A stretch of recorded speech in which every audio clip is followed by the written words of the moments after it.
Welcome back to Nasdaq Trade Talks. I'm your host, Jill Malandrino, Global Markets Reporter at Nasdaq. We've been coming to you live throughout the day from the Singapore Fintech Festival. And joining me on set, we have Michael Reeves. He's the member of the advisory board for Piston Vault. We're going to take a look at a very hot topic, digital assets custody, and how that's being helped along with blockchain. Michael, thanks so much for joining us at the Fintech Festival. And digital asset custody, it's such a hot topic within this space. And I think part of it is how it compares to custody in traditional markets. Jill, thank you very much. So the big difference is that traditional custody involves holding assets and having responsibility for those assets. And it's very easy then to know where those assets actually are, both geographically and technically. When it comes to digital assets, however, you're not really holding the asset itself. What you're actually doing is holding the keys to the asset. Now, those keys may not be unique. So there are lots of aspects of digital asset custody you have to be very careful of. If keys were duplicated, it would be unclear exactly where those assets existed. It would be unclear who actually had control of them. There would be also every possibility that if somebody compromised the keys, that they could move those assets without you necessarily being aware of it. You don't have a central system such as you would do in a traditional custodian. All right, let's talk about Piston Vault, where you're a member of the advisory board. What solutions are they using to kind of fit into where we are in the current market environment? Yeah, so at the moment in digital asset custody, there are a number of different solutions which really range from wallets on your mobile phone through to cold storage. And the idea with cold storage is that your wallet is kept away in a vault somewhere. It's never connected to the internet. Therefore, nobody, in theory, could ever compromise that wallet and those keys. Piston Vault sits somewhere between the two. They've taken the view that there is an opportunity to provide a combination of hardware and software security for cryptographic keys for cryptocurrencies.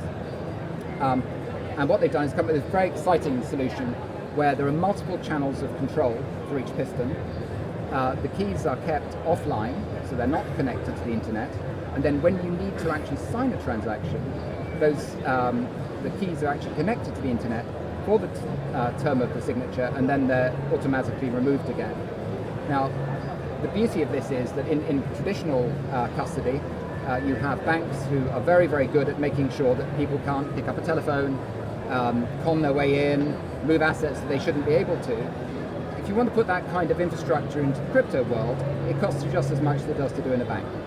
Piston Vault offers that in-between solution where you have very difficult to penetrate software protection followed by hardware protection, and unless you can get through the many layers of the onion on multiple parts all at exactly the same time and reach that bottom point, then you cannot compromise the piston. All right, no, it's interesting because you come from a traditional finance background and you've moved into newer technology. Tell us about that. Yeah, so again, I think this really comes down to a lot of misunderstandings in the crypto world and the traditional world regarding each other. So the beauty of this is that it really brings the two together. It starts to bridge that divide and solves a lot of the challenges that each side is unprepared to respond to in the other side.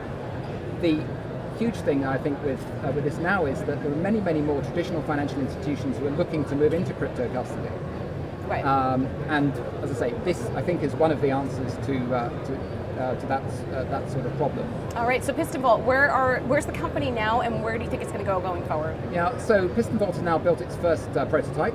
Very exciting. In fact, if you look at their website, there's a video of the piston actually in action, and there will be some photographs of the prototype going out on the Twitter feed. So Piston Vault is now looking for its second round of seed funding, and looking to partners to deploy the cylinders.